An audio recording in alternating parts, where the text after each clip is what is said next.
These are the cities of Brussels in Belgium and Frankfurt in Germany, and these are the cities of Munich and Prague.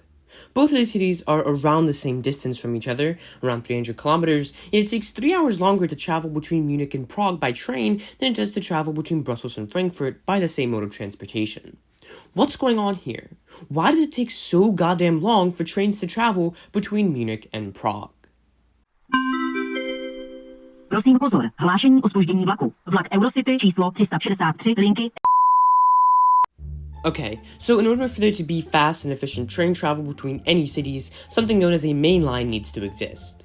Main lines such as the Northeast Corridor in the US or Prague to Ostrava Corridor in Czechia are typically comprised of 2 to 4, sometimes more tracks that make minimal sharp turns and that have minimal stops along them.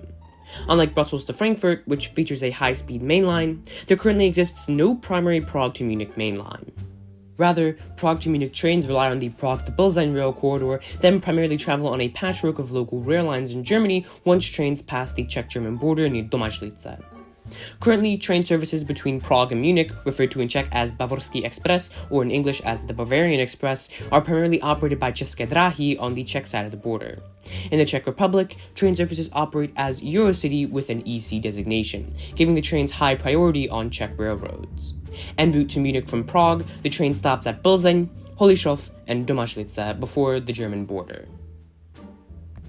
Unlike OBB's Railjet and České dráhy's Comfortjet trains, which operate as push-pull services with a fixed configuration of cars and locomotives, the Bavarian Express operates in a classic set configuration. Classic sets on the service usually comprise of 5 to 6 cars coupled together that are pulled by a separate locomotive. This does not allow for easy changes in the direction of travel, which you'll see will have an effect on travel times and service later in the video. Anyway, after the Bavarian Express crosses the Czech border into Germany, the train's EC designation disappears, and trains are reclassified as regional express trains, which have a lower priority below regional Bahn and ICE trains on German railways. On top of this, after stopping at the small town of Fürth-im-Wald or the city of Cham, the České dráhy locomotive pulling the train cars is replaced by an Alex locomotive. From here on out, the train service is operated by Alex, which is a subsidiary of the Ländebahn.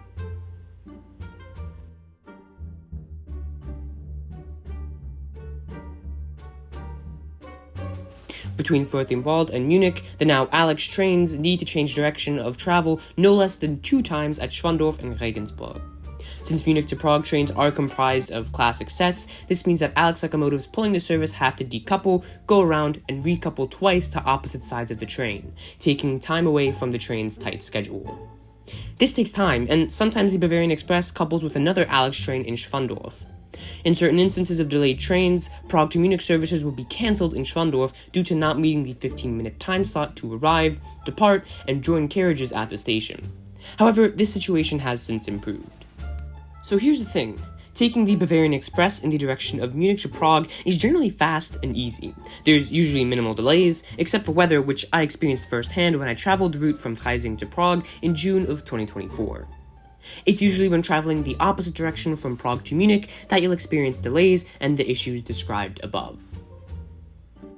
Now, if you're still willing to take the train from Munich to Prague or vice versa, I highly suggest you buy tickets on the Czech Railways website as opposed to the Alex or Deutsche Bahn websites, since Czech Railways prices tickets in Czech crowns as opposed to euros, so you save around 20 euros on your ticket. Now you know why taking the train between Prague and Munich is so slow, and how you can save money when buying tickets if you decide to take the service.